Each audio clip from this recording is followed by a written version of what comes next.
Amen. Parce qu'en vérité, il y a énormément de possibilités d'expliquer les contes. Il y a tellement de possibilités, de suppositions, il y a tellement de choses à expliquer. J'ai essayé de regarder cette dernière semaine sur le premier conte, l'histoire de la princesse disparue, pour essayer de voir comment les gens ils essayent d'expliquer ça, comment Rabbi Nathan il a expliqué ça, comment les anciens Chassidei Breslev ils ont expliqué ça. Et chacun ils partent dans des mondes complètement très élevés, très loin. Et vraiment, on voit des choses qui sont vraiment très... Mais il y a plus de fin. Quand on regarde de cette manière-là, il n'y a plus de fin. Et la question qu'il faudrait se poser, c'est quoi le but de tout ça? Stam de parler des secrets, ça sert à quoi? Alors ok, c'est certain que ça fait de l'effet et que grâce à ça, on peut s'attacher à Hachem.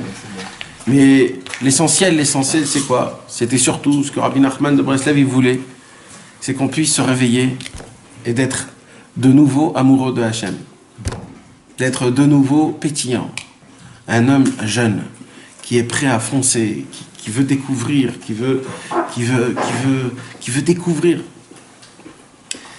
Alors Bezrat Hachem, c'est ce qu'on va essayer de faire en commençant à étudier Bezrat Hachem l'histoire de la princesse disparue. Juste avant, mes amis, il faudrait qu'on parle de 2-3 petites choses. Première chose, Rabbi Nachman de Breslev, il a parlé dans un enseignement dans le Likutei Moharan, dans la Torah numéro 60. La Torah numéro 60, c'est un petit peu comme une introduction sur les contes de Rabbi Nachman. Rabbi Nachman de Breslev, vous savez, avant de dévoiler un enseignement, c'était très spécial. Rabbeinu avait déjà éduqué ses élèves qu'avant de dévoiler un enseignement, ils doivent tous faire teshuva, comme Yom Kippour. Pourquoi?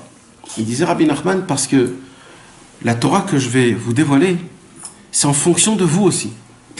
C'est en fonction de vous. C'est-à-dire, tout ce que je vais parler, c'est de vos neshamot aussi que je vais parler. Donc, si vous êtes des personnes, Chas v'Shalom, qui ont fait des fautes, etc., donc le contenu de la Torah va parler de vos avérotes. C'est dommage. Faites teshuva, et je vais faire descendre une Torah de teshuva. Comment vous allez faire teshuva?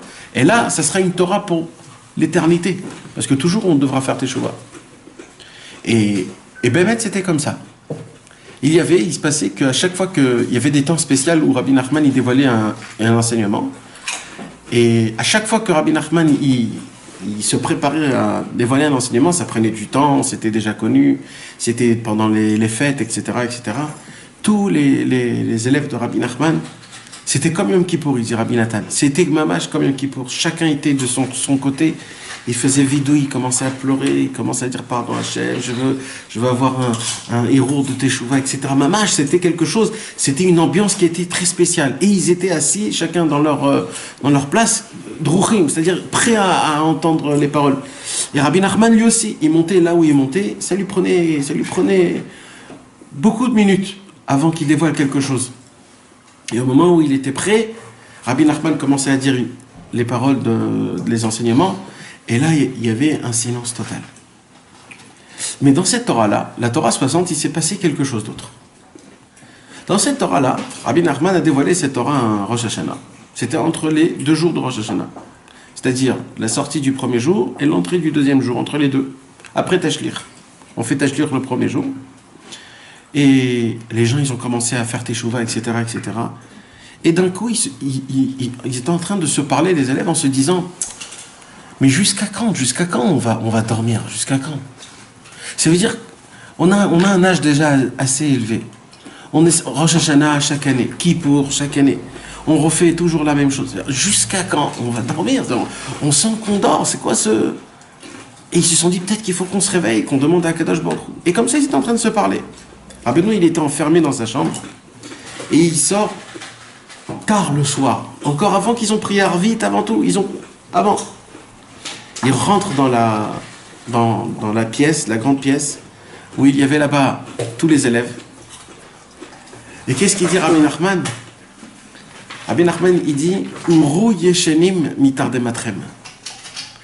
Réveillez-vous les dormeurs de votre sommeil. C'était comme un roi HaKodesh. C'est que Rabbi Nachman, il avait comme vu de loin, ça veut dire la conversation qu'ils avaient eue tous les élèves en se disant qu'est-ce qui se passe avec nous, jusqu'à quand ça va continuer. Et il a écrit que tellement ça a fait un éveillement chez les élèves qui se sont tous mis à pleurer là. Et Rabbeinu, il était obligé de s'arrêter de parler. Tellement qu'il y avait un éveillement de Hitorerut, d'éveillement. Alors après, ils se sont un petit peu calmés. Et là, Rabbi Nachman de Breslev a commencé à dire la Torah numéro 60, qui est donc une petite introduction sur l'histoire qu'on va raconter ce soir. Et là-bas, Rabbi Nachman, il parle de Rabbi Shimon Bar Yochai, de la Hydra. C'est quoi la Hydra? La Hydra, hein, il y a un endroit dans le nord, en Eretz Israël, qui est à côté de Rabbi Shimon Bar Yochai, à côté de Méron. C'est une grotte spéciale. Ça s'appelle la Hydra. C'est quoi la Hydra? C'est comme la lumière. C'est comme une lumière. C'était une grotte où Rabbi Shimon Bar Yochai est rentré dedans là-bas, avec ses 10 élèves. Il les a assis chacun à côté de lui. Jusqu'à maintenant, on voit l'emplacement de Rabbi Shimon et de tous ses élèves. On voit l'emplacement de là où il était assis et chacun où il était assis jusqu'à aujourd'hui. Et là-bas, Rabbi Shimon Bar Yochai, il était assis et il a dévoilé un livre en entier qui s'appelle la Hydra Rabbah, la grande lumière, le grand voile. Et ce sont tous les secrets de la Kabbalah que jamais ont été dévoilés. Maintenant, au tout début, Rabbi Shimon Bar Yochai, il dit comme ça: Et la sot l'Adonai et feru Toratera. C'est le moment d'arrêter d'étudier, de parler de Torah normale. Et maintenant, il faut commencer à dévoiler des secrets de la Torah. Alors, ils ont posé la question à Rabbi Shimon, mais comment vous osez dévoiler des choses que ça fait des centaines d'années qu'on a recouvert ces secrets-là? Les secrets, c'est fait pour être cachés, pas pour être dévoilés. Comment vous dévoilez quelque chose? Alors, il dit, Mishum de feru Toratera. Pourquoi je vais dévoiler des secrets de la Torah? C'est justement parce qu'on n'étudie plus la Torah. Comme on n'étudie plus la Torah, je vais essayer de faire rentrer une nouvelle Torah qui va donner l'envie et ça va nous renouveler tout notre lien qu'on a envers Akadosh Baruch. Et c'est ce qui s'est passé. Rabbi Shimon Bar Yochai a dévoilé tout le Zohar, toute la Kabbalah. Et ça a mis un éveil, un nouveau souffle de enthousiasme et de ferveur de renouveau sera attaché à Kadosh Baruch. Ça a créé une étincelle dans tout le Ham Israël. Et ça a été grâce à qui? Grâce à Rabbi Shimon Bar Yochai. Et là-bas, il dit Rabbi Shimon Bar Yochai, il dit, ça se pourrait que dans le ciel, on n'est pas content que j'ai dévoilé des secrets pareils. Et il dit, mais je sais que dans le futur, on va me remercier. Pour l'instant, je ne sais pas. Mais dans le futur, on va me remercier. Rabbi Nachman, il a répété ce qu'il a dit Rabbi Shimon Bar Yochai, et il dit maintenant, à moi de nouveau, je vais faire ce que Rabbi Shimon Bar Yochai a fait. Alors il dit, quoi? Il a dit, Rabbi Nachman, il a dit, je vois qu'aujourd'hui on n'applique plus la Torah. Je vois qu'on n'étudie plus la Torah de manière comme il faut, avec un vrai attachement, comme on a parlé la semaine dernière, c'est-à-dire de faire les choses avec un vrai cœur, avec un amoureux, c'est-à-dire avec 100% de connexion, avec 100% de collement. On veut être collé à Hachem, on veut s'attacher à lui, on veut faire partie de lui, on veut faire comme si qu'on est un. On ne veut pas qu'il y ait une différence, on ne veut pas que... Et malheureusement, tout ça, ça n'existe plus.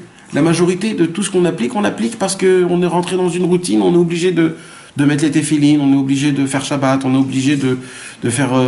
Et on se sent que bon, il n'y a pas de truc spécial. Alors Akadosh Baruch dit, mais je ne comprends pas, c'est comme ça que vous appliquez la Torah. La Torah, c'est juste un milieu pour arriver vers moi. Il ne faut pas rendre le milieu l'essentiel. On a pris de la Torah, on l'a rendu essentiel. La Torah, c'est un milieu pour arriver à Hachem. Alors Rabbi Nachman de Breslev, il a dit, il y a deux sortes de sommeil. Il y a un sommeil, que ce sommeil-là, c'est un sommeil qu'on peut encore se réveiller. Mais il y a un sommeil, que de ce sommeil-là, on ne peut pas se réveiller. Il dit Rabbi Nachman de Breslev, il dit, de la Torah, elle a 70 facettes. Comme ça, on dit Shivim, Panim, la Torah. La Torah, elle a 70 facettes. Pourquoi elle a 70 facettes? Il dit Rabbi Nachman, car il y a 70 degrés de sommeil. Il y a 70 degrés, mais chaque degré de sommeil équivalent aux chaque 70 nations qu'il y a dans le monde. Chaque nation est équivalent à un sommeil. C'est quoi un sommeil? C'est un, comme on avait dit le cours dernier, c'est un obule. C'est-à-dire le mec, il applique tout, mais il somnobule en fait. Il dort. C'est-à-dire il y a rien qui... Alors il dit comme ça, Rabbi Nachman, il dit la Torah a la possibilité de pouvoir s'occuper des 70 niveaux de degrés de sommeil. Mais si on dépasse les 70 niveaux de sommeil, même la Torah elle ne peut pas nous aider. Même la Torah. Pourquoi? Parce que c'est par-dessus les 70 facettes de la Torah. Et la Torah n'a pas d'autres facettes. Alors que faire? Alors il dit Rabbi Nachman, c'est de là où on va créer les contes, les histoires de Rabbi Nachman. C'est quoi les contes? Il dit les contes, ils ont habillé une nouvelle facette de la Torah, ils ont habillé dans des histoires. Comme ça, quand la personne, elle veut, on va lui donner un peu de Torah, tout de suite, elle ne voudra pas. Pourquoi? Parce qu'elle est tellement endormie qu'elle se dit, bon, laisse tomber. Alors qu'est-ce qu'il va faire? Les tzadikim, qu'est-ce qu'ils vont faire? Ils vont habiller la Torah dans une histoire. Parce qu'une histoire, oui, je voudrais entendre, oui, je voudrais essayer de le... Et par une histoire, je vais réveiller. C'est de là où Moshe Rabbeinu, il a commencé à écrire tout le Chumash Bereshit en histoire. Pourquoi? Pour essayer de nous faire, pas directement les 613 mitzvot. Après, on voit que les Nevi'im aussi, tout le livre des Nevi'im, c'est que des histoires avec David, avec Shlomo. Il n'y a pas là-bas des instructions. Pourquoi? Parce que ça aussi, ce sont des facettes spéciales qui ont été habillées d'une manière d'histoire pour que l'histoire puisse rentrer, pénétrer petit à petit dans la personne et qu'il la réveille. Il dit Rabbi Nachman, mais le Yetzer Hara a trouvé, même pour ça, un remède. Chas v'shalom. Et il y a une possibilité même que Chas v'shalom, on peut tomber dans un sommeil qui est au-dessus des 70 ans de sommeil, Chas v'shalom. Un homme qui ne peut pas se réveiller d'un sommeil pareil. Alors pour ça, il a besoin qu'on lui raconte une histoire qui est au-dessus, par-dessus la Torah. C'est-à-dire que dans cette histoire, il faut inclure le maximum de compilation, de, comment on peut dire, de concentrer le maximum de lumière possible. Pour que quand la personne, elle entend une histoire pareille, ça lui fait un choc tellement grand, ça lui fait une bombe atomique dans son cœur, dans tout son corps. Et là, oui, il pourra se réveiller. C'est conscient ou pas? Pas du tout. Ça prend du temps. C'est que la neshama. Même le sommeil, c'est inconscient. C'est ça le problème. Tout le problème, c'est qu'on n'est pas conscient. Tu sais pas, toi, on ne sait pas, nous, dans quelle facette on est. On ne sait pas encore si on est là ou si on n'est pas là. Et là, Rabbi Nachman, il a dit, et moi, je me vois aujourd'hui à découvrir ces histoires. Et il dit, je sais que je devrais payer le prix cher pour ça. Parce que, normalement, on ne dévoile pas un secret pareil. Mais comme Rabbi Shimon Bar Yochai a dit, puisque Eferu Torah Terra, puisque malheureusement on n'applique pas comme il faut la Torah. C'est-à-dire quand on n'applique pas la Torah, c'est qu'on a oublié où est le statut de la Torah. C'est quoi le statut de la Torah? C'est que le statut de la Torah, c'est qu'un livre pour nous donner l'indication comment s'attacher à Hachem. C'est juste un chemin, c'est un parcours. C'est pas ça le Ikar. Le Ikar, c'est Hachem Yitbarach. C'est de s'attacher à Dieu, de prier à Hachem de manière où tu es amoureux d'Akadosh Baruch Hu, que tu commences à tomber amoureux, mamash. Et malheureusement, on n'est pas arrivé là. Alors Rabbi Nachman, il a dit, donc je serai obligé de dévoiler des contes qui sont au-dessus du temps. Mishanim Kadmoniot, des très anciens temps. Et ça, il dit Rabbi Nachman, si un homme il est tombé de toutes les facettes possibles, ces contes-là, ils ont la possibilité de pouvoir nous faire sortir d'un endroit aussi grave. Rabbi Nachman, il a dit, avant que je raconte les contes, il dit, on dit 3 choses. Une des 3 choses, c'est quoi qu'on dit? On dit que quand on veut... Rabbeinu, il a dit, le monde dit 3 choses, et moi je dis 3 choses qui sont à l'envers de ce qu'ils nous disent le monde. Premièrement, quand une maman veut faire endormir quelqu'un, elle lui raconte une histoire. Eh bien moi, mes histoires vont vous faire réveiller. Comme ça, il a dit Rabbi Nachman. Et c'est pas pour rien que Rabbi Nachman, là, il est allé à l'encontre de ce que le monde y dit. Parce qu'il a dit 2-3 paroles que... Il a dit aussi, je sais pas comment... À l'époque, on disait ça, que quand on raconte des histoires, une femme ne peut pas tomber enceinte. C'était une parole comme ça qu'on disait.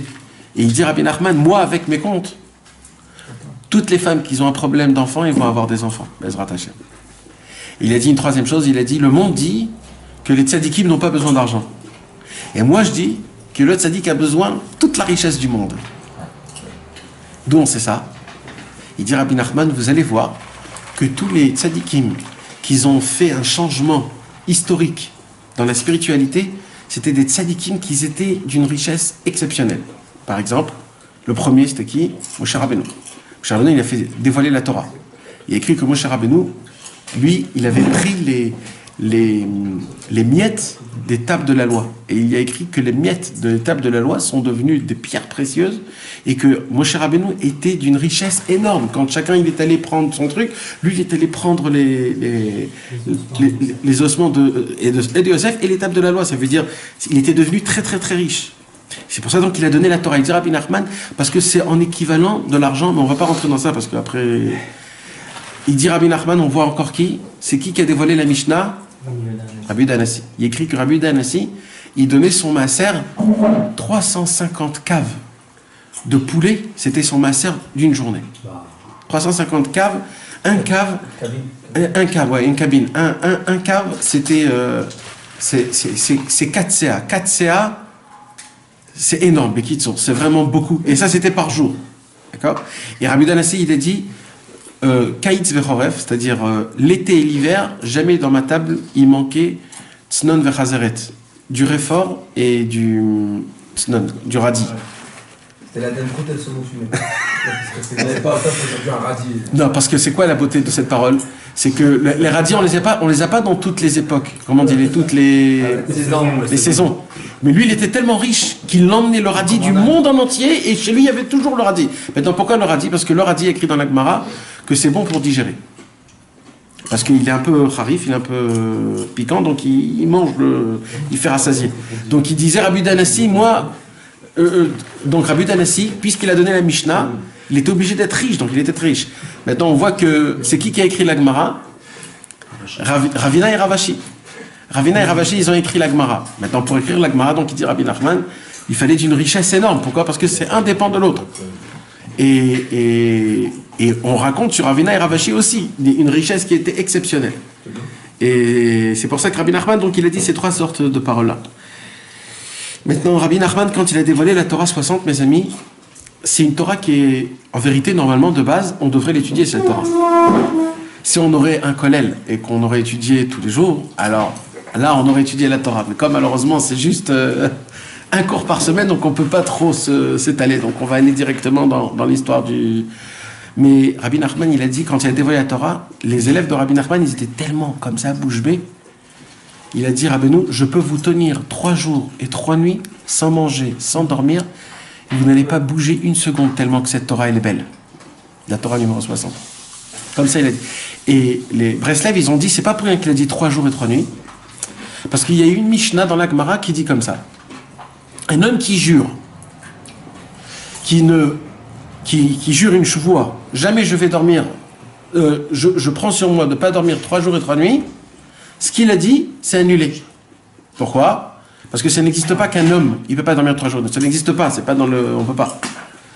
Et Rabbi Nachman, il dit, Dafka 3 jours et 3 nuits. Pourquoi?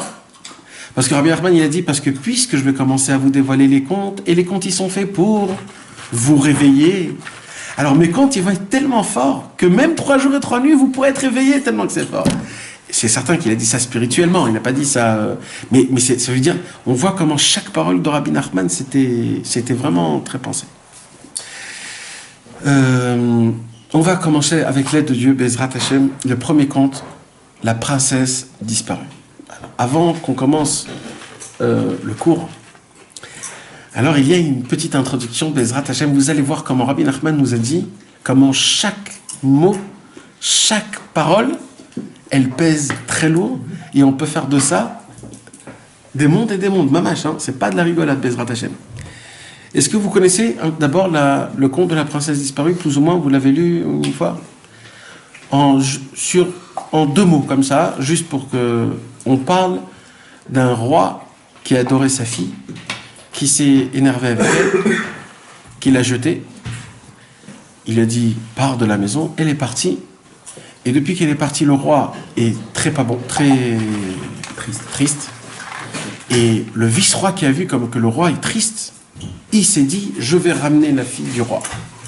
Et toute l'histoire, c'est tout le parcours du chemin, comment il est allé pour ramener la fille du roi. C'est pour ça qu'on appelle ça le cours de la princesse disparue. D'accord? Mais juste avant ça, mes amis, t'as ici un Sipourim, merci en français? Ouais. Ouais, très bien. Vas-y, mets-le là-bas, mets-le là-bas avec toi. Je voudrais que vous regardiez.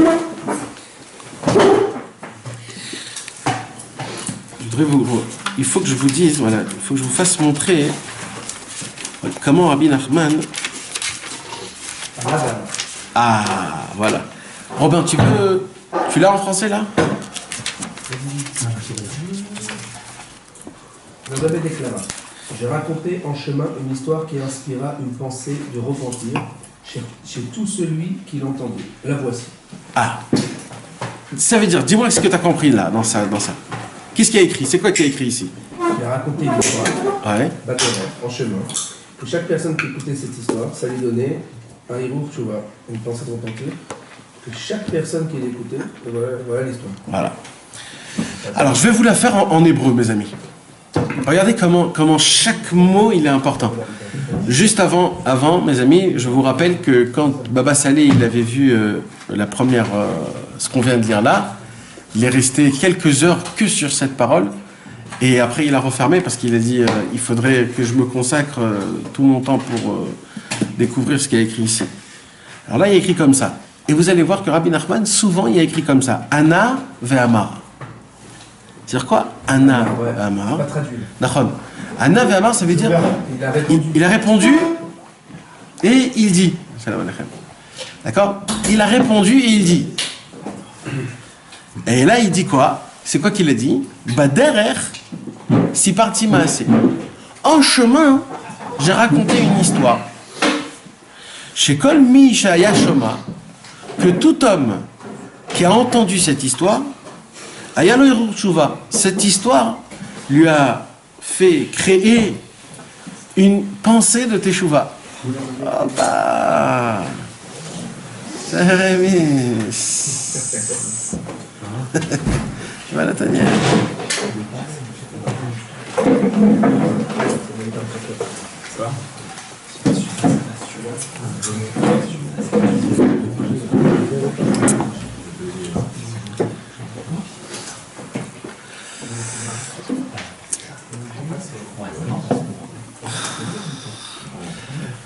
Donc, que tout homme qui entendait cette histoire, il avait une pensée, c'est ça, il y a une pensée de Teshuva. Et voici. Et là, Rabbi Nachman, il commence son histoire. Alors moi, j'ai une première question. Comment c'est possible qu'au tout début, il dit Ana ve'amar, c'est-à-dire, il a répondu et il dit. Alors, déjà, c'était quoi la question pour qu'il réponde? Et deuxièmement, pourquoi il le dit? Il ne pleurait pas. Bah, derrière, c'est parti masser dans le chemin, j'ai raconté cette histoire. Et Bichlal, tout ça, j'ai pas besoin de savoir, quoi. Ces petites phrases que tout celui qui a entendu cette histoire, il a eu une pensée de Teshuvah. C'est quoi le Inyan dans tout ça? C'est un motif, quoi. Alors, il y a une autre question, c'est surtout que c'est la première fois qu'il la raconte. Donc comment on peut dire? Et c'est ça en plus. Exactement. C'est-à-dire, c'est qui, c'est quoi, ça s'est passé comment? C'est à qui il a raconté, quand il a raconté. Vous comprenez ce que je suis en train de vous dire? Ça veut dire tout ça, c'est encore avant l'histoire. Là, on n'est même pas encore dans l'histoire.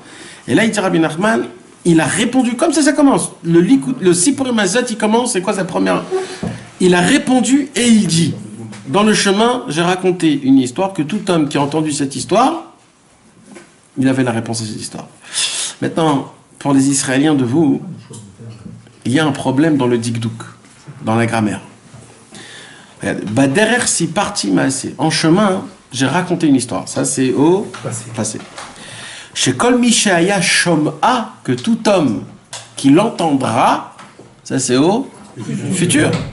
Ayalo, passé, Hirur Tshuva. J'ai déjà eu 3 temps dans une phrase. Je t'imagine, ça veut dire. Là, Rabbeinu, il a fait passé, futur, passé. Comment c'est possible? Vezohi, et ça, c'est le présent. Ça veut dire, dans une seule phrase, Rabbi Nachman, il joue avec le passé, le présent et le futur. C'est un peu chelou, tout ça. Comment c'est possible que c'est pas pour rien? On est obligé de dire que Rabbi Nachman, il a une... On est obligé que Rabbi Nachman, il a une kavana dans tout ça. Top. Alors écoutez, mes amis. Anna Ve'amar, Rabbeinu a répondu et il dit. En vérité, ça veut dire quoi, Anna Ve'amar? Sur quelle question Rabbi Nachman a répondu? Alors, moi, je vais vous dire quelque chose, mes amis. Vous savez, il y a des règles. Comment étudier le Likutei Moharan? Il y avait un grand tzaddik qui a écrit des règles. Alors bon, on n'est pas obligé de fonctionner d'après ces règles, mais on peut aussi étudier avec ces règles. Et là-bas, il y a une règle. Il y a 18 règles. Comment étudier le Likutei Moharan et aussi les autres Sefarim de Rabbeinu. Et une des règles là-bas, c'est que dans un enseignement, il y a tout le contenu qu'on a besoin. On n'a pas besoin d'y aller chercher autre part. C'est-à-dire, si tu as une question, tu n'es pas obligé d'aller chercher dans une autre Torah. Parce que Rabbi Nachman a fait rentrer dans un seul enseignement tout ce que tu as besoin de savoir par rapport à cet enseignement. C'est une règle du Likutei Moharan. Alors, Anna Ve'amar, il a répondu et il a dit, d'après cette règle-là, que dans l'histoire il y a tout le contenu, il doit avoir la réponse. De quelle question? Alors, j'ai essayé de feuilleter dans l'histoire et de regarder à droite, à gauche, encore à droite, à gauche, et d'essayer de voir où il y a une question. Et on va voir un peu plus tard que là, il pose une question, le vice-roi. Le vice-roi, il pose une question. Écoutez bien cette question, mes amis. Parce que cette question-là, tant qu'un homme ne se l'est pas posée dans sa vie, on va dire qu'il n'a pas encore vécu. On est obligé de se poser cette question. Mais tous, on se le pose. C'est pas obligé que ça soit dans les mêmes mots, mais on se pose cette question. Et je peux vous dire quelque chose. Si aujourd'hui, ça nous intéresse qu'on est en train de parler, c'est qu'on s'est posé cette question. Parce que tant qu'on ne se pose pas cette question, alors rien me parle. Bon oui, tout et rien, ça veut dire qu'il n'y a pas de yin spécial. Mais tant qu'on ne s'est pas posé cette question, mon frère, on n'a pas encore commencé à vivre. C'est quoi la question? En hébreu, je suis obligé de le dire. Echan ani baolam. Où je me situe dans ce monde. Vous savez, le Rambam, il dit dans Ilchot Yesodei HaTorah, le Rambam, il dit, on est obligé de croire, ça fait partie de la Emouna, que tout ce que Akadosh Baruch Hu a créé, il a un but, et on ne peut pas sans cette chose-là. Il explique, par exemple, Akadosh Baruch Hu, il a créé maintenant, là, ici, à 10h du soir à Choma, en l'an 2018, je ne sais pas combien on est, février, en janvier. Alors, Akadosh Baruch Hu, il a créé, on va dire, une centaine de milliers de moustiques. On est obligé d'avoir la croyance béhémeth, parce que sinon après c'est Chas v'Shalom, c'est très grave. Que tous les centaines de milliers de moustiques qu'il y a dans le monde, chacun il a un but spécial, et on a besoin de tous, et s'il en manquerait un, le monde ne pourrait pas tenir. Parce que ça n'existe pas qu'Akadosh Baruch Hu crée quelque chose s'il n'a pas un but. Ça n'existe pas. Pareil pour les fourmis, pour les mouches, pour les vaches, pour les hommes, pour nous tous. Donc la question à se poser, c'est si je suis ici dans ce monde, c'est que le monde ne peut pas sans moi, puisque Akadosh Baruch Hu ne crée pas quelque chose pour rien. Donc Akadosh Baruch Hu, quand il nous a créés, nous, je parle personnellement, chacun de nous tous, c'est que Akadosh Baruch Hu, le monde, c'est toi qui maintiens le monde chaque instant. Et que le monde ne peut pas tenir sans toi. Tu fais partie de l'harmonie de ce monde. Sans toi, il y a un problème de équilibration, et à cause de ça, le monde ne fonctionne pas comme il faut. Comme par exemple, quand il manque un boulon dans une voiture, alors la voiture, elle peut être une Lamborghini, mais au moment où le boulon n'est pas assez fermé, ça ne peut pas fonctionner. Donc ça veut dire que ça soit un rachat, pas un rachat, un tzaddik, pas un tzaddik, un orthodoxe, pas un orthodoxe, le fait est qu'un homme, il est dans ce monde. Il y a un certain kavod qu'Akadosh Baruch Hu prend de cet homme-là, et le monde est équilibré. Alors la question qu'un homme doit se poser, et que normalement on doit se poser, c'est bon, avec le genre de ma vie que j'ai, bon, Hachem, je fais la Torah et les mitzvot, etc., mais c'est quoi la vraie raison pour laquelle je suis ici? C'est-à-dire, c'est quoi exactement? Qu'est-ce qu'il y a de plus qu'Akadosh Baruch Hu, il a de moi? C'est quoi? Qu'est-ce que je fous dans ce monde? C'est quoi c'est quoi mon but? Je sais pas, c'est-à-dire, pourquoi je suis venu? C'est-à-dire, vous comprenez, c'est quoi ma question? Echan ani baolam. Où j'en suis? Je suis venu pourquoi? Pour faire quoi? Alors surtout, ne me disiez pas pour amener des enfants, parce que ça, on n'est pas venu dans le monde pour ça. Ça, c'est un milieu, c'est un MCI, comment on dit, ça, c'est un moyen. Ça, c'est un moyen pour arriver quelque part. Ça fait partie de la règle du monde de se marier, d'amener des enfants, de travailler. Pareil, c'est un moyen pour entretenir mes enfants. Mais c'est quoi le vrai but? Est-ce que j'y pense au but? Est-ce que j'y pense? Est-ce que ça serait quoi, mon but? De pouvoir m'attacher à Kadosh Baruch Hu, de faire dévoiler Hachem dans le monde? Mais tu me charries là ou quoi? Moi, je vais faire dévoiler Dieu dans mon monde. J'arrive même pas à travailler dans mon travail, à me faire dévoiler devant mon patron. Tu veux que je dévoile de Dieu dans le monde? De quoi tu me parles? Et c'est ça la vraie question qu'on doit se poser. Ça veut dire où j'en suis dans tout ça. C'est-à-dire qu'est-ce qu'il en est avec moi? C'est-à-dire c'est quoi? Et là, Rabbi Nachman de Breslev, il dit Ana ve'amar. Pour celui qui se pose la question, et Hanani Ba'olam, pour lui, je lui parle ici pour Emansiot. C'est sur lui que je lui réponds Ana ve'amar. C'est sur cette question-là. Il répond à la question. Exactement. Il répond à la question avant la question. Oui. Mais c'est ça, le Inyan, c'est le passé, présent, futur. Là, Rabbi Nachman, il a fait un jeu avec le passé, le présent et le futur. Ça veut dire, Rabbi Nachman, il te dit, et sache une chose. Dans ta vie en entière, Akadosh Baruch Hu va t'emmener dans des situations, dans des passages, dans des certaines vies, dans des choses que tu vas passer, que tu seras. Des fois, c'est des choses qui sont difficiles à vivre. Des fois, c'est des choses qui sont très, très beaux à vivre. Mais c'est tout ça pour que tu puisses un jour pouvoir arriver à te poser la question où j'en suis dans le monde. C'est-à-dire, qu'est-ce qui se passe? Il faut bien que je fasse de moi-même quelque chose. Imaginez-vous, Chas v'Shalom, un homme, si on le met... Vous savez, je ne sais pas si vous avez vu ça dans votre vie. Moi, j'ai vu ça beaucoup chez des amis. Que pendant des dizaines d'années, c'était des mecs ratés. Tu te posais la question, qu'est-ce qu'ils foutent là-bas? Qu'est-ce qu'ils foutent? Des mecs qui perdent son temps. Et un beau jour, il a changé de travail parce qu'ils ont fermé, il était en panique, etc. Et il a rebondi, il s'est découvert qui il est. Le mec, d'un coup, il s'y connaît, il est en informatique, etc. D'un coup, il a rebondi. T'imagines, cet homme-là, il a rebondi, ça veut dire il aurait pu passer toute sa vie en train d'éteindre. Le mec, il n'était pas à sa place, il n'était pas dans son élément, il n'était rien, complètement éteint. C'est très grave. Vous imaginez qu'il y a une possibilité, Chas v'Shalom, qu'il y a une place où dès que j'arrive à cette place, je vais rebondir, je vais monter, je vais arriver dans des sphères qui sont énormes. Je vais pouvoir amener de la bonté dans le monde. Et malheureusement, tant que je ne pose pas cette question, je reste dans mon petit nid de coton, et voilà. Mais il n'y a rien qui se passe. C'est un peu effrayant. Alors, on ne te dit pas maintenant de bouger des monts, des ciels et terres. Non. On te demande qu'une seule chose. Pose cette question. Echan ani ba'olam. Où j'en suis? Le fait est de poser cette question.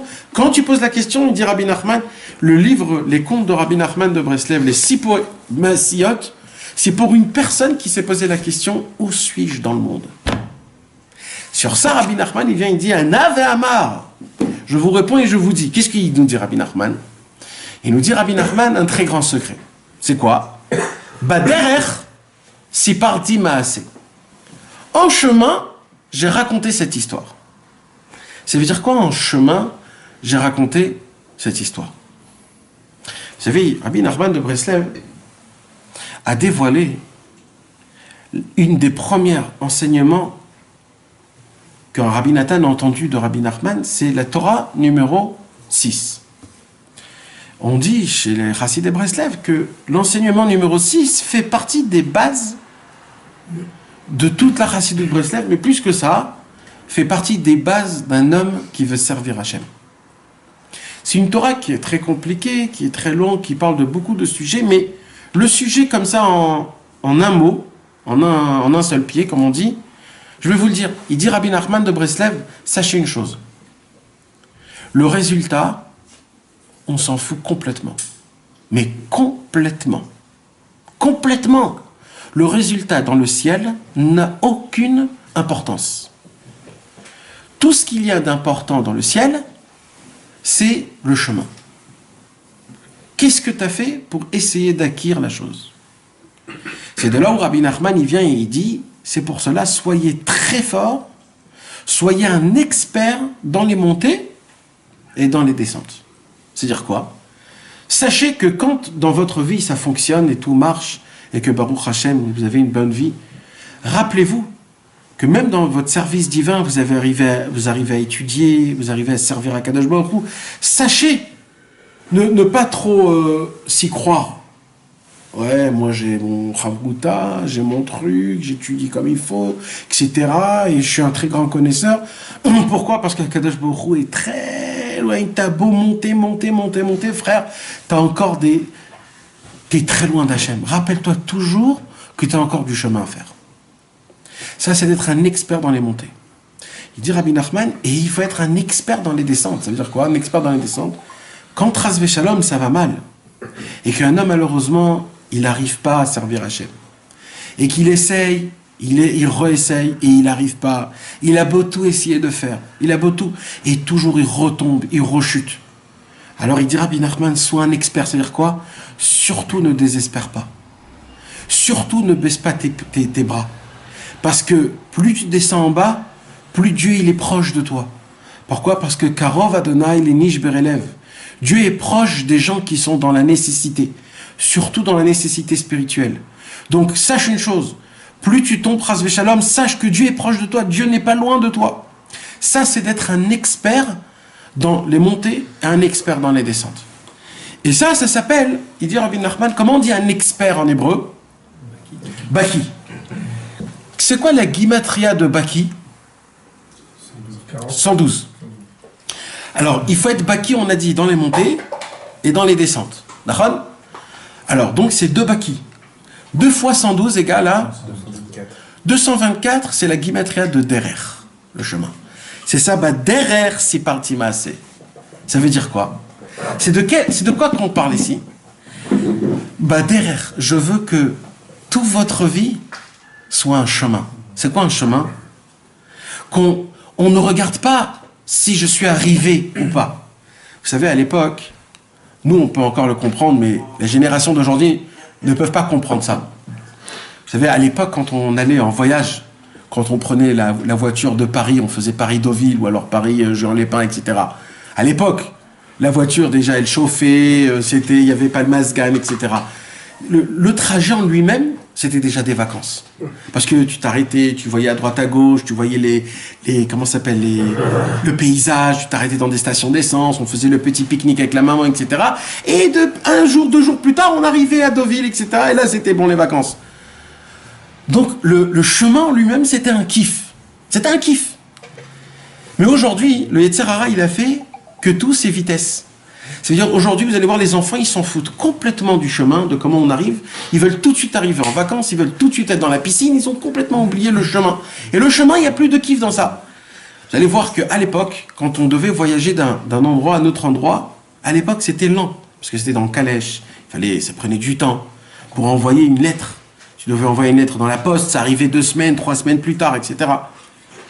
Le Yetzer Hara, parce que le chemin, il a une beauté qui est exceptionnelle. Le chemin, il fait partie du service divin, le chemin en lui-même. Mais le Yetzer Hara, il ne veut pas qu'on apprécie le chemin, alors il a tout fait en vitesse. Les voitures, ils vont très vite. Les téléphones, ils sont très vite. L'Internet, il faut qu'il soit 4G, 5G, sinon c'est un problème. On voyage en avion pour arriver d'un bout au monde en 10 heures, en 12 heures. On peut arriver, on oublie le trajet, on oublie le chemin. Il n'y a plus de paysage, il n'y a plus rien.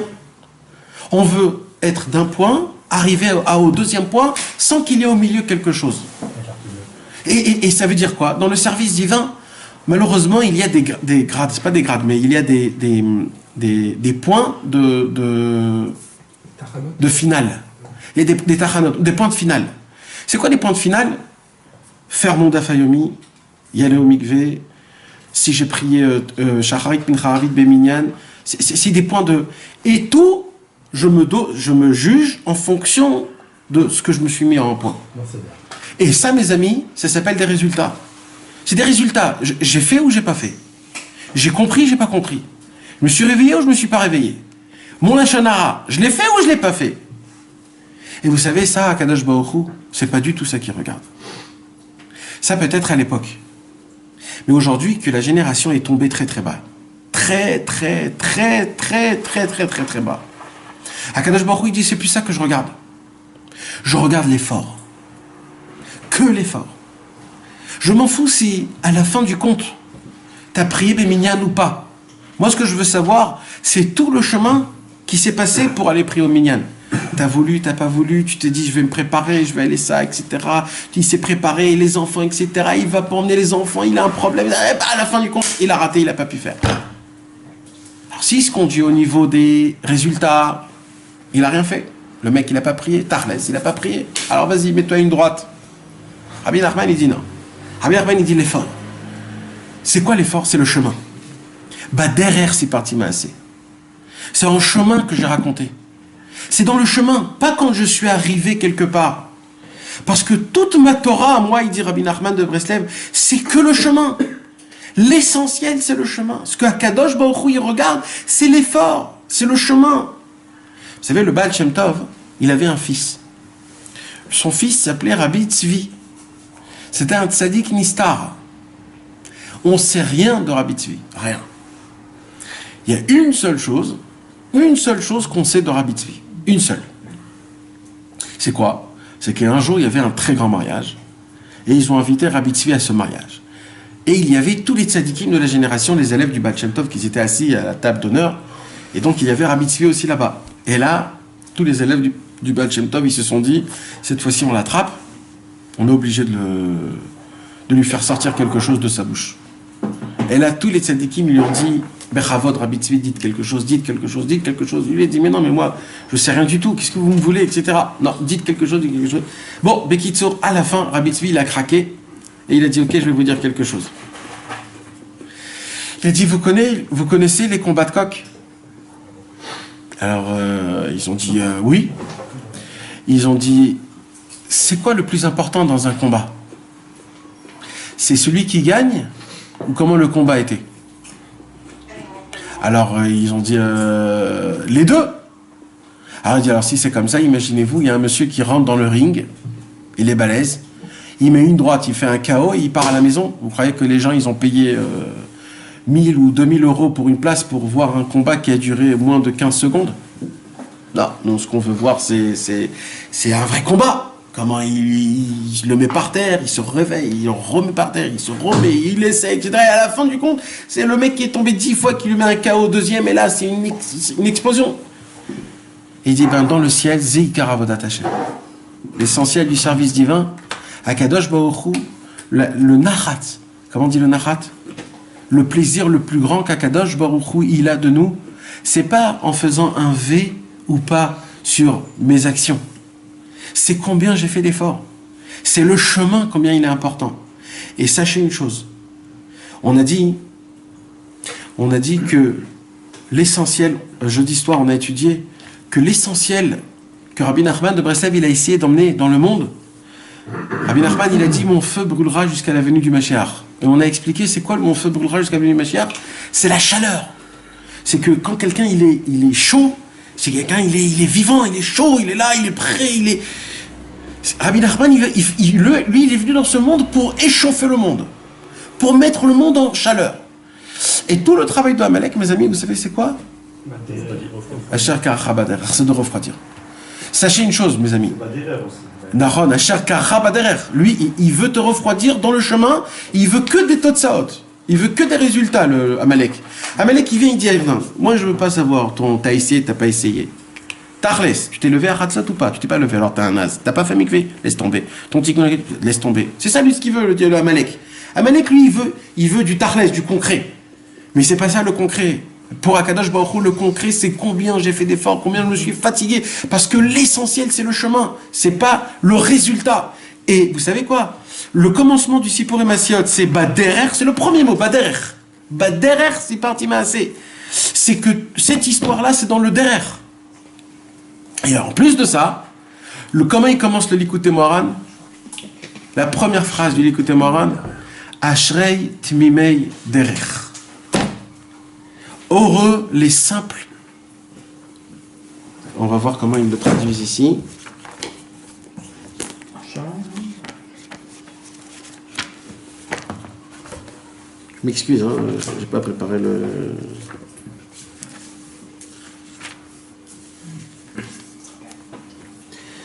Heureux ceux dont la voix est intégrée. Intègre. Là, on parle du chemin. Ashrei Tmimei Derech. Il dit Rabbi Nachman, heureux ceux qui sont simples et que pour eux, ça leur suffit le derech. Parce qu'il y a des gens qui ne sont pas des tmimim. Ils ne sont pas des gens simples. Ils sont des chachamim. C'est des gens qui se croient intellect. Pas la chorma, c'est des chachamim. Ils se croient des intellects. Ils ont de l'intellectualité. Et donc eux, ils préfèrent avoir des totsaot, des résultats. Et ça, c'est pas pour nous. Rabbi Nachman, il dit, moi, ma première Torah, elle commence à Ashrei Tmimei Derech. Soyez des personnes simples, que l'essentiel, c'est de comment tu progresses. Comment tu as essayé. Avant, Chas v'Shalom, de tomber, combien de fois tu as essayé de ne pas tomber? Quand tu as voulu garder tes yeux, et que pendant une fois, deux fois, trois fois, tu as gardé tes yeux, après tu as craqué. Ne regarde pas quand tu as craqué, regarde les fois où tu n'as pas tombé. C'est ça dans le chemin. Tout le Inyan, c'est le chemin. Tout le Inyan. Et ça, c'est le plus important. Et malheureusement, aujourd'hui, tout notre kiff, même matériellement, c'est d'essayer d'arriver aux vacances quand on a envie. C'est de terminer. Vous allez voir, les gens, ils veulent terminer le chasse, ils veulent terminer le truc, le sioum. C'est quand qu'on fait ça. Des personnes, ils rentrent dans un. Là, on fait de la musculation. Comment ça s'appelle? Un salle de sport, et le monsieur il veut tout de suite être avec des muscles de tous les côtés, en allant 2-3 fois, il croit que ça y est, c'est un travail qui prend du temps, c'est un travail, ça prend, c'est comme ça. Le régime, aujourd'hui, le seul régime qui fonctionne, c'est le régime qu'en 2 semaines tu as perdu 10 kilos. Parce que le mec il veut pas attendre, que dans 6 mois je perds 10 kilos, il veut tout de suite voir des totsot, des résultats. Et qu'est-ce qui se passe? Eh ben, il craque, après il retombe, après il regrossit, etc. Pourquoi? Parce que tout ce qui fonctionne, ça prend du temps. Pourquoi? Parce que le temps, en vérité, c'est ça l'essentiel. C'est pas de pouvoir perdre, c'est de rentrer dans une situation de régime alimentaire.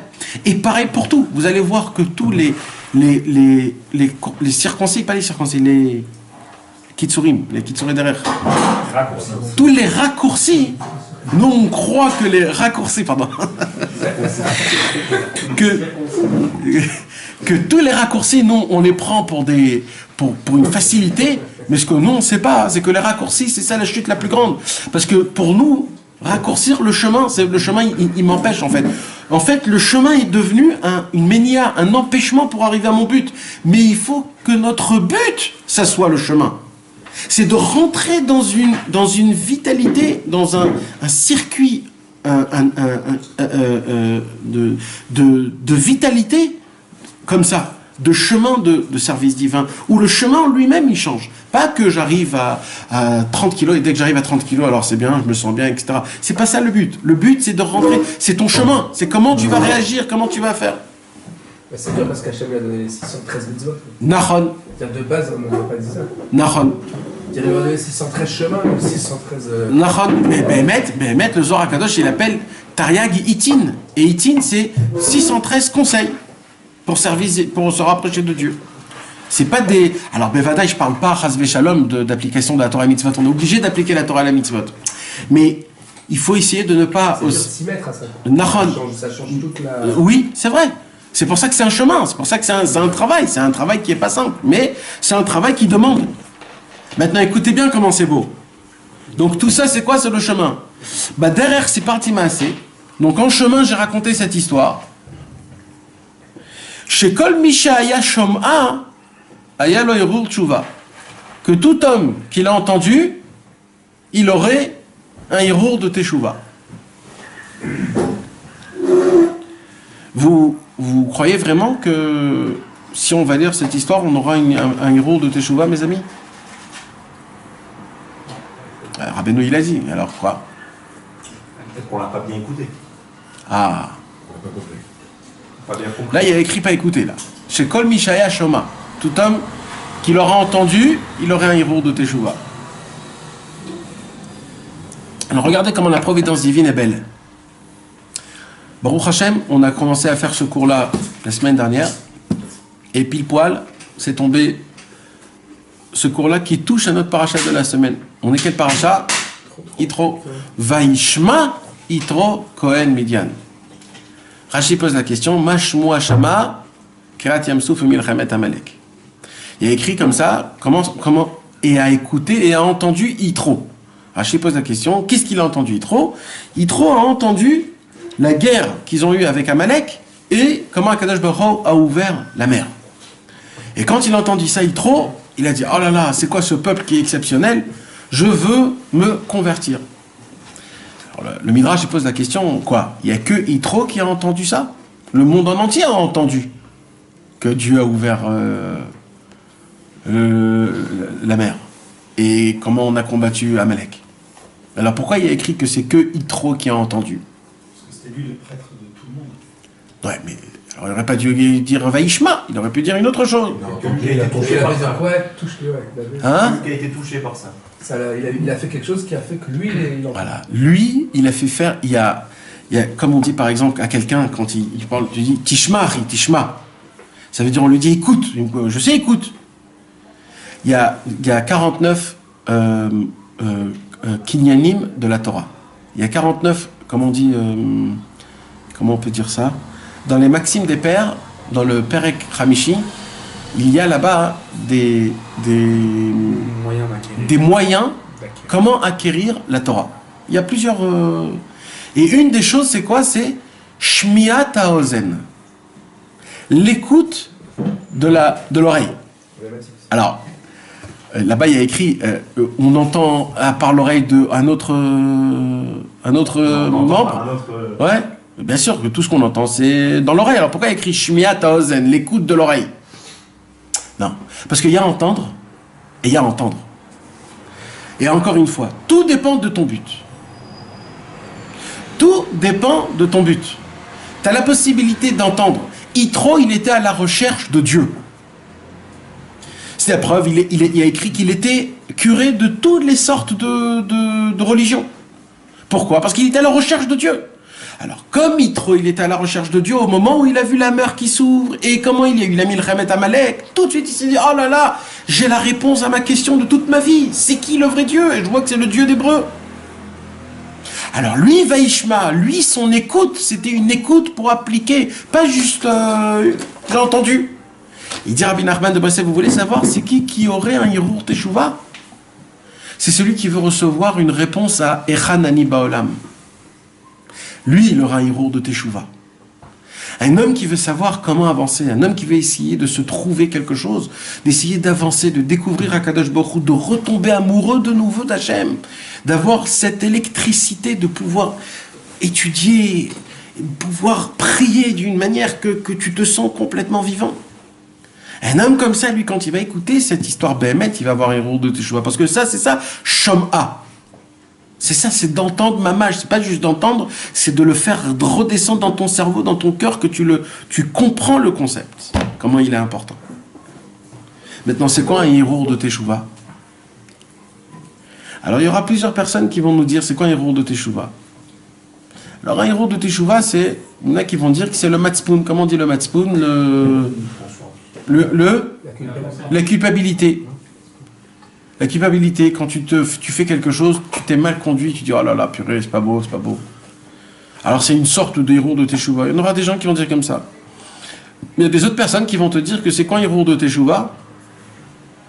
C'est quand tu as fait quelque chose de mal et qu'on vient vers toi et qu'on te fait des remontrances.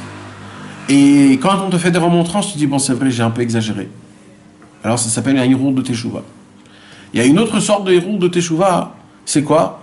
C'est quand la personne elle-même, elle comprend qu'elle est allée déjà trop loin.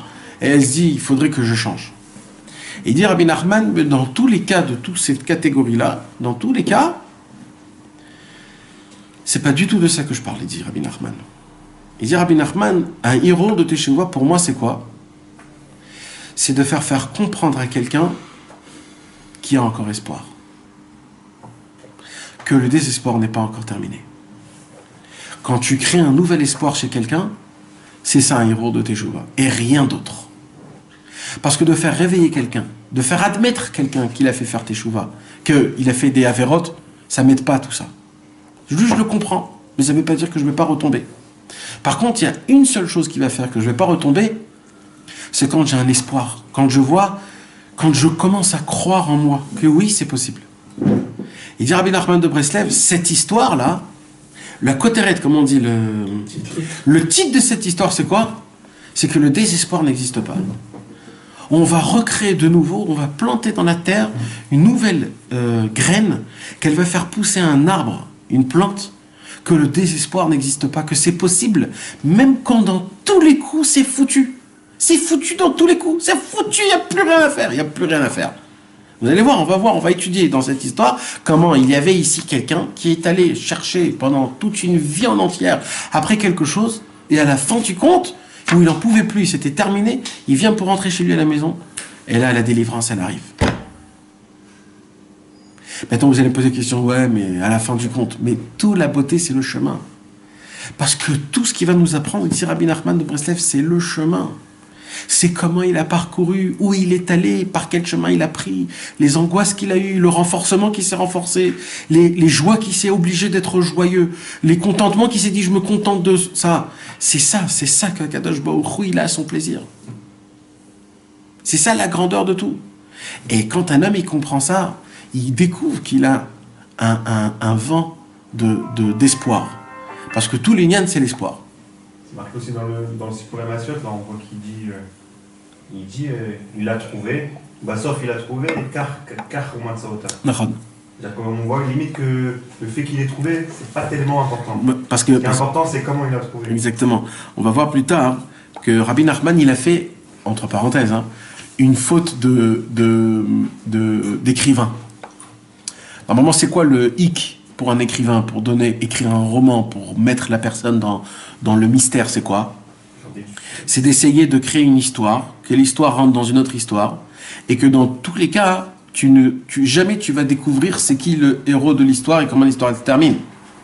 C'est ça le plus beau. Pour qu'à la fin, tu dis « Oh là là, c'était lui, purée, comment on n'a pas pensé à ça ?» Et là, Rabbi Nachman, au tout début de l'histoire, il dit « Bon, écoutez les gars, la fin de l'histoire, c'est qu'il retrouve la princesse d'histoire. » Comme ça, il dit au tout début de l'histoire, il dit, pourquoi il nous dit ça, Rabbi Nachman? Il nous dit, parce que, encore une fois, mes amis, ne soyez pas, si vous n'avez pas compris, derrière que le chemin, il est important, alors je vous casse. Je vais vous dire la fin de l'histoire, parce que c'est pas ça l'essentiel, c'est pas la fin de l'histoire l'essentiel s'il la trouve ou pas. C'est qu'est-ce qu'il a fait pour la trouver. C'est ça l'essentiel de toute l'histoire. Donc il y a quelqu'un qui peut le lire et qui dit « Ah quoi, c'est tout quoi. Déjà il a trouvé, bon, on a perdu tout le mystère de l'histoire. » Mais c'est ça tout les nians. Tout les nians, c'est pas s'il a trouvé ou pas. Parce qu'à Kadosh Baruch Hu, à la fin du compte, tout va être bien à la fin du compte. Tout va redevenir comme il faut. Toute l'histoire, c'est le chemin. Et c'est ça, Hirur Teshuvah. Maintenant, c'est quoi? Donc maintenant, on doit répondre à une question. Pourquoi Rabbi Nachman a joué avec les passés, présents et futurs? D'accord? Derrière Sipartima, c'est dans le chemin, j'ai raconté une histoire, c'est du passé. Chez Kol Mishaya Shoma, que tout homme qui va l'entendre, c'est du futur. Haya lo Hirur Teshuvah. Il avait un Hirur de Teshuvah. Donc là, il est passé au passé. Donc il y a ici passé, futur, passé, et après il y a présent, Vezohi.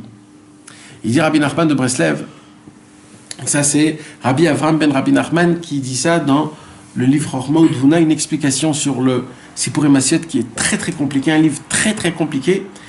Et il dit comme ça, la puissance, vous savez qu'il y a écrit, il y a un passouk, j'ai oublié comment c'est le passouk, que tu dois voir ton maître, Vayu enecha ro'ot et morecha. Dans la Gemara, il y a écrit que comment on arrive à acquérir de la sagesse quand tu étudies et que tu regardes la face de ton maître. Quand tu regardes la face de ton maître et que tu étudies, tu vois sa bouche parler, etc., ça rentre beaucoup plus facilement. Ça rentre mamage, tu vois les choses. C'est pas pareil que quand tu les entends, ou alors ça rentre très fort. Alors, c'est pour ça que c'était très important que les élèves, ils voyageaient très loin, ils allaient dans des endroits très loin, juste pour venir voir, pour regarder, pour entendre directement. Et il dit Rabbi Avram ben Rabbi Nachman, nous on a un problème, c'est que Rabbi Nachman de Breslev n'a pas laissé de successeur. S'il aurait laissé un successeur et que lui, il aurait dit les Torot, alors ça aurait fait de la puissance. Mais nous, malheureusement, Rabbi Nachman, il est parti de ce monde et il n'a rien laissé à part des livres. Alors comment on pourrait appliquer ça? On veut voir la figure. Alors il dit, Rabbi Nachman, pour tout le Likutei Moharan, je ne sais pas, mais pour le Sipurei Massiot, il dit, Rabbi Nachman, ici, il a joué avec tous les temps, passé, présent, futur. Pour te dire, il dit, tout homme qui lit le Sipurei Massiot à voix haute et qui l'entend de ce qu'il dit, c'est Rabbi Nachman de Breslev qui descend en ce moment-là même et qui lit avec nous mot à mot et comme si qu'on entendait de la bouche de Rabbi Nachman Mamash. Et ça a été fait que dans les Sipurei Massiot. Pourquoi? Parce que le but du Sipurei Massiot, c'est pour que la personne, elle se réveille. Et comment la personne, elle se réveille? Tu dois entendre, parce que Rabbi Nachman, il dit dans la Torah 60 qu'on doit entendre les histoires du tzaddik, que le tzaddik, il raconte, et c'est comme ça qu'on se réveille. Donc normalement, on aurait dit, ça sert à rien. Ben non, Dafka, c'est de lire en s'écoutant, en s'entendant. Et Rabbi Nachman, il descend, c'est pour ça. Il dit Rabbi Nachman, ce que j'ai raconté au passé, quand je vais le raconter, quand vous allez le lire, et bien comme à l'époque, tout homme qui ont un héros de Teshuvah, même vous aurez aussi un héros de Teshuvah. Ça veut dire ça va dans tous les ans, dans tous les moments, pendant toutes les années, où à chaque fois qu'on va ouvrir le Sipurei Massiot, toujours ça va revenir dans le même... Donc on a parlé, on n'a pas encore commencé notre histoire. C'était juste la première phrase. Regardez comment, dans une seule phrase, comment on peut trouver des secrets. Dans le premier mot, Ana ve'amar, Rabbeinu a répondu sur quoi on a dit? Sur la question Echanani ba'olam. Tout homme doit se poser. Quand un homme il se pose la question où je suis dans le monde, on lui répond Baderer. C'est quoi Baderer? L'essentiel, c'est le chemin. Si parti assez, toute ton histoire, c'est le chemin. On s'en fout de la fin. Même le film. On s'en fout de la fin. Le film, c'est comment le film, il tourne l'histoire, etc. Chez Kol Mishaya Hashoma, que c'est pas juste d'écouter Stam, il faut essayer de l'écouter, le faire rentrer le plus profond, d'avoir un but. C'est quoi la raison pour laquelle j'ouvre ce livre?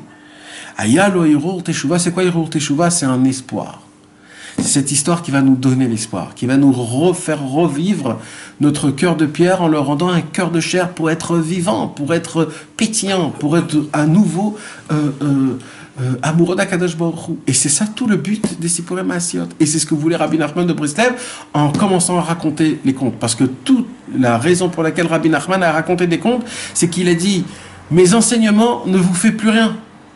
Vous voulez plus m'écouter. Alors si vous voulez plus écouter des enseignements, je vais commencer à vous raconter des histoires. » Donc en fait, qu'est-ce qu'il a fait Rabbi Nachman? Il a fait rentrer dans ces histoires, dans ces contes-là, il a fait rentrer des chemins et des notions que sans qu'on fasse attention quand on les lit, quand on les raconte, ça fait rentrer dans notre cerveau des choses que grâce à ça, on va commencer à se poser des questions dans le bon chemin et on pourra avancer.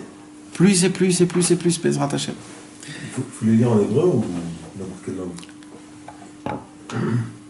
Tu peux les lire dans n'importe quelle langue, mais c'est certain que l'hébreu, c'est meilleur.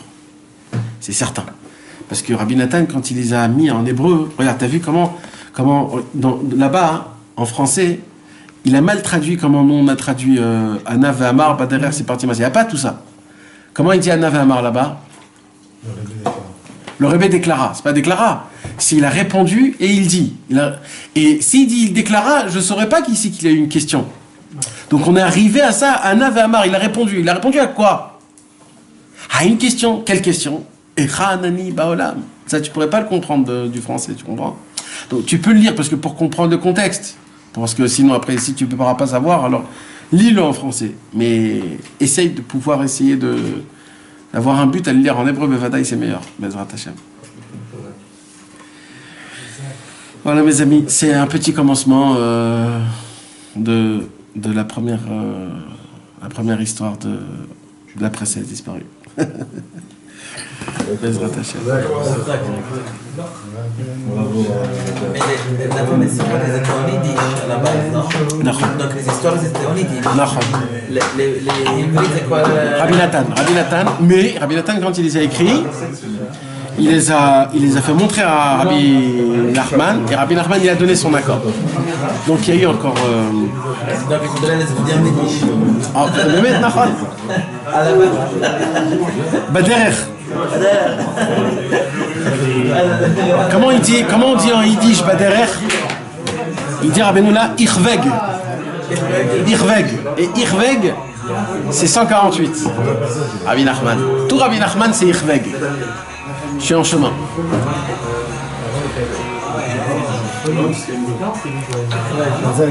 Azak à toi.